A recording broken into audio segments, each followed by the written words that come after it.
Welcome to episode 58, The Truth About Mass Shootings. Before we get started, I want to ask you to do me a favor and share the show. If you're on social media and topics such as mass shootings, socialism, i.e. free stuff, cryptocurrencies, religious liberty, or the census comes up, please share the topic-specific Truth Quest episode with your debate partner. If you are listening to this on the Apple Podcast app, please take a moment and scroll down the podcast page and give it a 5-star rating. Another way you can help grow the show is to throw a small donation my way at the Truth Quest podcast patronage page. See the episode's show notes page at truthquest.podbean.com. The easiest way to stay up to date on the podcast is to subscribe to it on iTunes or Google Play Music. It's also available on Stitcher, Spotify, and Podbean. And finally, the video version of the podcast is available on YouTube and BitChute.com. And of course, please join the conversation on Facebook at facebook.com/TruthQuestPodcast.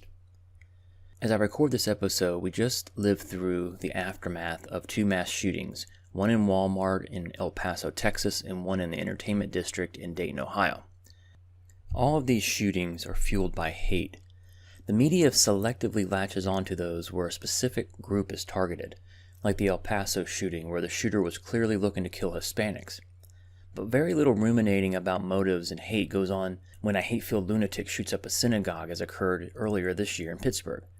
Go look at the archives of your favorite news outlet and compare the coverage of the El Paso shooting and the Orlando nightclub shooting and the Charleston church shooting to the coverage of the congressional baseball shooting and the Pittsburgh synagogue shooting, or the ambush assassinations of police officers that occurred at the end of Obama's second term in office, or even the terrorist attack on the ICE facility in Washington state.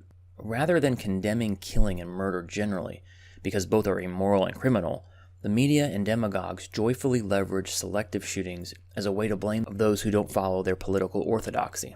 I call them political opportunists disguised as compassionate onlookers. The truth about mass shootings and the gun control hashtag brigade is, they are not motivated by their compassion for the victims or future victims. They are motivated by 2 things. Number 1, their hate of guns and therefore of gun owners, and they are motivated by their need to never allow a crisis to go to waste. Therefore, these incidents are used to advance a gun control agenda, and if we happen to be in an election cycle, used to unseat Republicans and elect Democrats. This is undeniable. Look at the rhetoric and accusations in the days and weeks following any mass shooting, including the most recent ones, and you'll find very deliberate finger-pointing, name-calling, and demagoguery. It happens every time.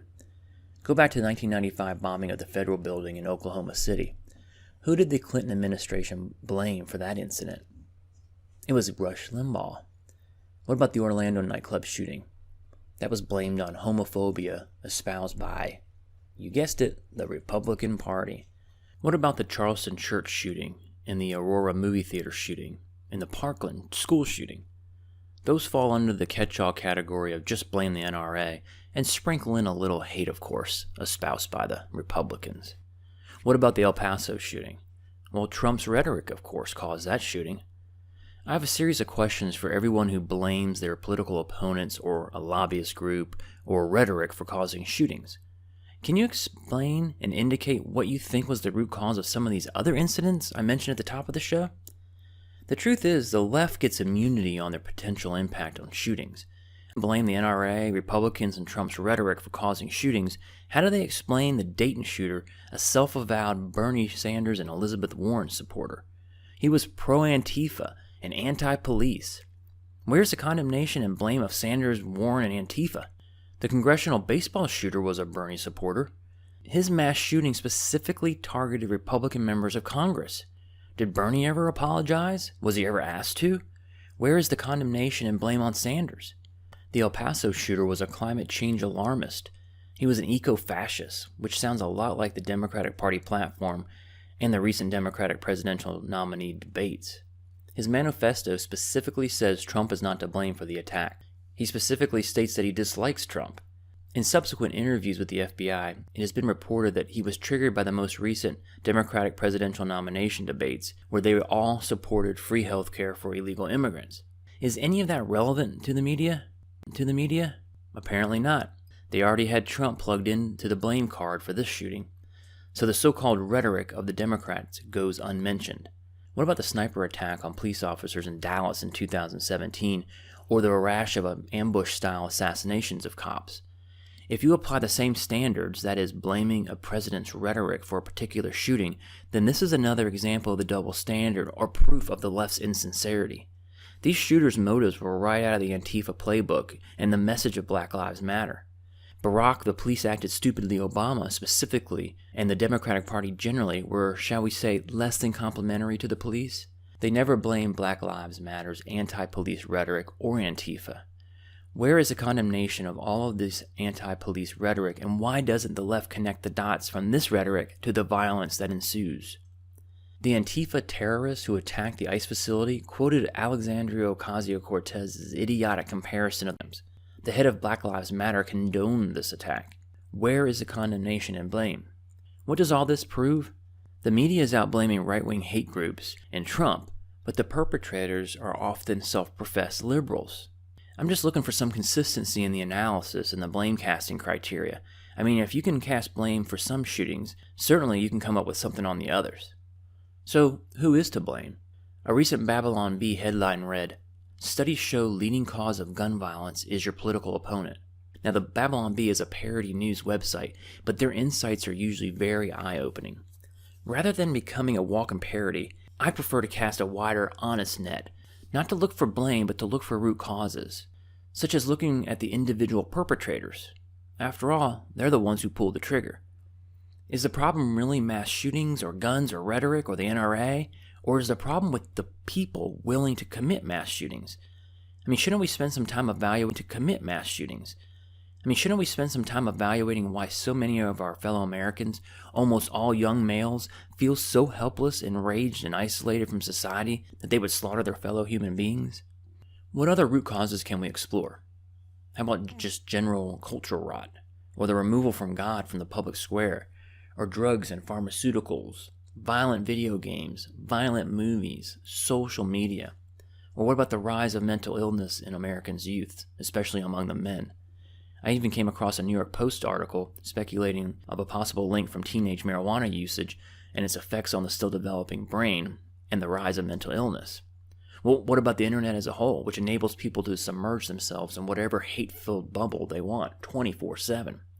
What about fatherless homes? Most every root cause I just mentioned is typically covered in the media coverage, but with one exception.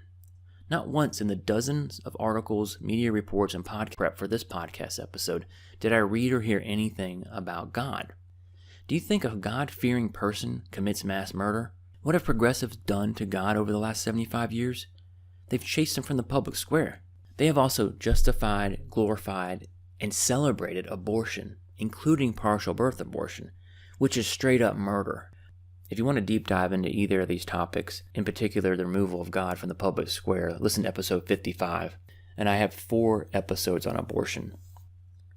Besides the mass murder angle, Christians are commanded to treat all people with respect, so you would never see a Christian behaving like Antifa, Black Lives Matter, Occupy Wall Street, or Code Pink, all left-wing organizations that are often involved in violence and other illegal activity and intimidation. Christianity is based on love. A little bit of love would go a long way in today's society. Let's talk about condemnation, discrimination. The left portrays themselves as the champions against discrimination, but they sure have no problem discriminating when it comes to politically opportunistic events. Whether through outright lying and blaming others, or through omission, refusing to acknowledge similar circumstances, these folks have proven to be professional discriminators. This guilt by omission can be demonstrated by asking questions, such as, why aren't we discussing the fact that some of these most recent killers describe themselves as eco-fascists, who are self-proclaimed socialists or communists, who are vehemently anti-capitalist? And why aren't any of the 30-plus mass shootings during Obama's 8 years in office laid at his feet? Why wasn't his rhetoric and that of prominent Democrats examined, condemned, and blamed? The inconsistent condemnation from the left makes them very popular with their fringe and very vocal base, but leaves them looking silly and hollow to the population at large. The simple truth is, in America, you cannot take away people's guns. The Second Amendment prohibits it. But just like with any other constitutional issue that the left does not agree with, like the Electoral College, immigration, gun control, and healthcare, rather than work within the framework of the Constitution or drafting a constitutional amendment, they work to undermine and circumvent the very document that is responsible for this country's unprecedented rise to power and prominence. And if the Constitution does not address an issue that the left feels needs to be shoved down our throats, rather than leaving the issue to the states as prescribed by the Constitution, judicial activism is their favorite tool to force their views on the whole nation. Think gay marriage, abortion, Obamacare.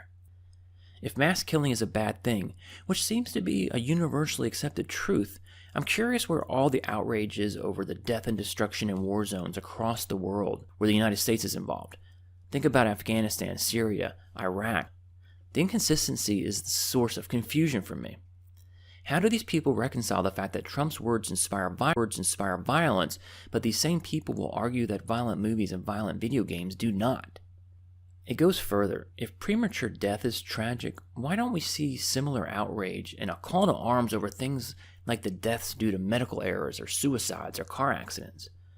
Shortly after the El Paso and Dayton shootings, science writer Neil deGrasse Tyson pointed out on Twitter that on average in any 48-hour period, we lose 500 people due to medical errors, 300 to the flu, 250 to suicide, 200 to car accidents, and 40 to handgun homicide. What was his point? He completes the tweet with this, quote, "Our emotions respond more to spectacle than to data," end quote. And you mix in a heaping helping of irresponsible, agenda and party-driven flame-throwing politicians, TV talking heads, and writers, and you get what we have now. I get it. Equating mass murder to everyday deaths isn't the podcast which requires me to present different perspectives in order to hopefully arrive at the truth. Did you know that over the same weekend of the El Paso and Dayton massacres, 2 other mass shootings occurred in Chicago? 53 people were shot and 7 were murdered. Why aren't these shootings national coverage, with blame and hate being spewed in every direction? There's 3 reasons for that. Number 1, Democrats run Chicago. Number 2, Chicago has some of the most stringent gun ownership laws in the country. And number 3, it doesn't fit the bash Trump and Republicans' narrative. It doesn't serve the purpose. Who is to blame for these shootings and dozens of others in Chicago? I mean, come on, people. You can't blame the NRA.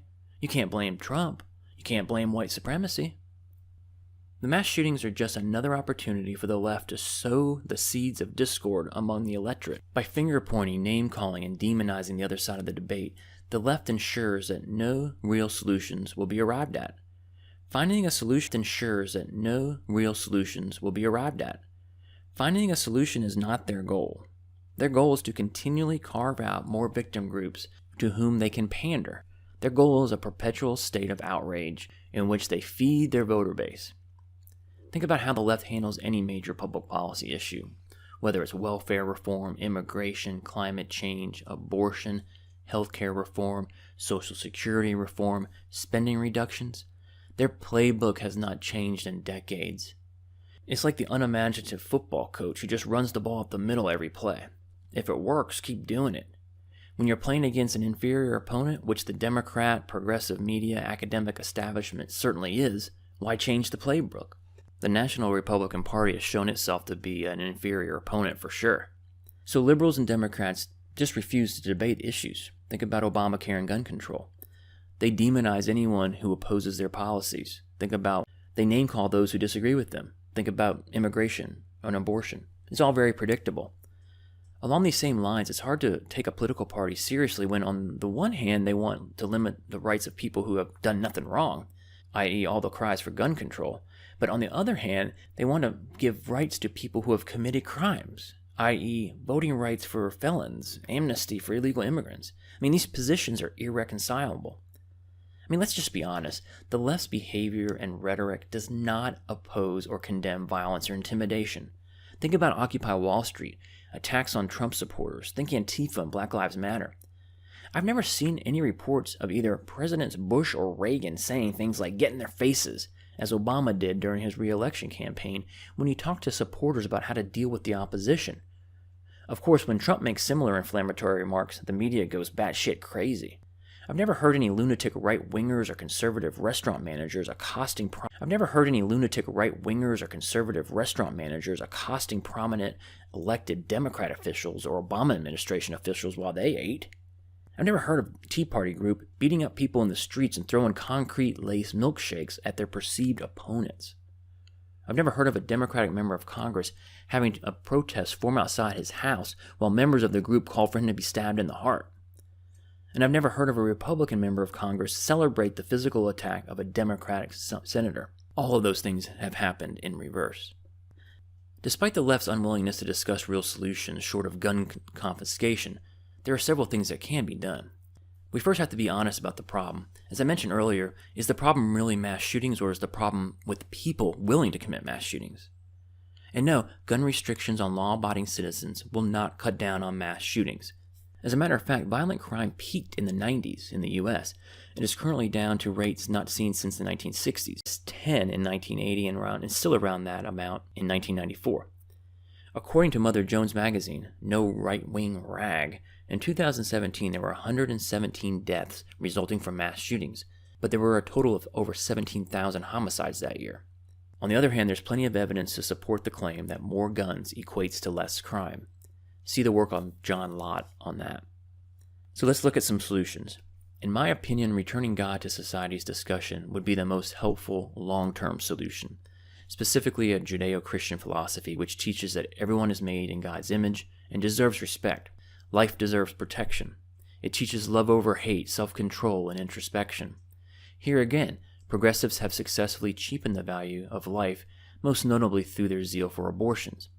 It is my personal belief that states and churches and schools and city halls should ignore all the religious liberty restricting Supreme Court opinions based on the 1947 Everson case, where the wall of separation precedent was created out of thin air, as discussed in episode 55. Teach about God and the Bible in schools. Encourage prayer in schools. Proudly display the Ten Commandments. Celebrate Christmas publicly. Secondly, our law enforcement authorities can do their jobs. In the case of the Parkland, Charleston, and San Bernardino shootings, and even in the El Paso shootings to a certain extent, there were opportunities for police intervention. There were lots of red flags. What about mental health? This is largely ignored by the mainstream Get Trump demonized NRA media. They prefer name-calling and falsely blaming others. Mentally healthy people do not commit mass murder. Is that a controversial statement? One may kill in a fit of rage, or you may be able to argue that some murder can be committed by mentally healthy people, but by definition, those who purposely, with premeditation, kill multiple people, there should be a reevaluation of the current restrictive nature of the regulations of involuntary commitment of the dangerously mentally ill. Fourth, red flag legislation, also referred to as gun violence restraining orders, or some people call them extreme risk protection orders, appears to be a very hot topic right now. President Trump mentioned them in his address to the nation following the most recent shootings. We have prominent Republican congressmen who endorse the idea. Truth be told, 17 states already have these laws in one form or another. What these laws do is allow family members and others to apply for an order enabling legal authorities to temporarily remove guns from those who are deemed to be significant dangers to themselves or others. Detractors point out that there are obvious due process concerns, and they argue that these laws, if implemented, should also include some type of mental health treatment for the perpetrators. They also argue for penalties against those who make frivolous claims against others. Clearly, this is a complex solution that will require serious evaluation, and I might add, this is not a federal issue. The Constitution does not grant the feds the power to pass civil restrictions like red flag laws, but with constitutional illiterates in the White House, passive members of the GOP congressional delegation, and a power-hungry left wing itching to take more and more liberties away from the people, we are likely to see some form of unconstitutional federal red flag legislation in the near future. I, for one, am very skeptical. This is an example of the do something, and the something ends up being yet another incremental infringement on our constitutional rights. This is simply backdoor gun control and confiscation. Think about it. Who will determine those who get apprehended? What is the criteria? Doesn't it depend on who's in power? What if you attend a Trump rally? What if you post conservative policy prescriptions on social media? What if you're pro-life or pro-Second Amendment? Or what if you're anti-payer health care? Or what if you question the overreach and size and scope of the federal government? Or what if you publish an anti-establishment podcast? Or people who have been treated for drug and alcohol abuse. They might have a red flag. Or what if you serve in the military or in law enforcement? I mean, after all, you probably have some type of psychological affliction following such a career that would preclude you from owning a gun. Do you think I'm exaggerating? Do an internet search on the words Janet Napolitano, veterans, and terrorists. She was Obama's Homeland Security head. I bet your search results include the words right-wing extremist. Read up on it. You still think the government is benevolent and will not take their power too far? How about the abuses of the so-called no-fly list? This is another homework assignment for you. Look it up. I mean, how much common sense is required to understand that power corrupts and absolute power corrupts absolutely? What about digital medical records? Have you had a physical lately? Have you noticed the questions they ask? And you think your records are private? They're digital. They're easily shared or hacked. How naive are we? These types of laws, these red flag laws, are ripe for abuse of power. And a final solution that I may as well throw out there is the elimination of these gun-free zones. We should also consider arming teachers, store managers, and staff members who work at highly attended events like concerts, sporting events, and festivals. So let's wrap up this episode. One thing that just drives me nuts is selective outrage. I think I've made that abundantly clear over the last 20 minutes. All I'm looking for is some consistency. All I'm looking for is some intellectual honesty. All I'm looking for is the truth. I'm looking for people to be principle-driven rather than party-driven. I'm looking for real journalism where both sides of a debate are presented with no agenda. If killing is bad, then killing is bad, period. The time a mass shooting occurs is dishonest. To ignore the body count in Chicago, a city with the most restricted gun ownership laws, and the hometown of our most recent Democratic president, while blaming the NRA for other shooters' actions exposes that person as a fraud.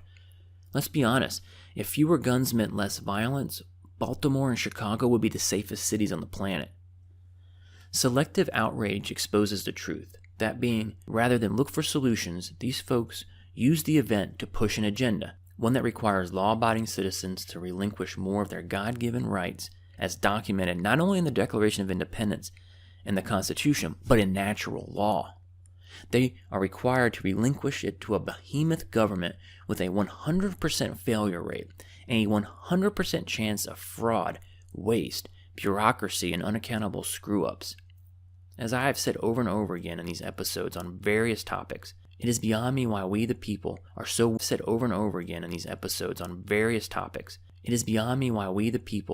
willing to turn over our rights to DC.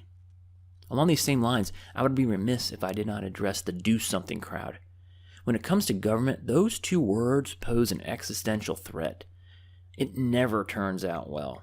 Think about 9/11. What do we get? The TSA, the Patriot Act, NSA spying, the Department of Homeland Security. Think about all the other federal agencies that were created in order to do something about something. All we ever get is larger and larger government with fewer and fewer liberties left to the people. Please join the conversation on Facebook at facebook.com/TruthQuest Podcast.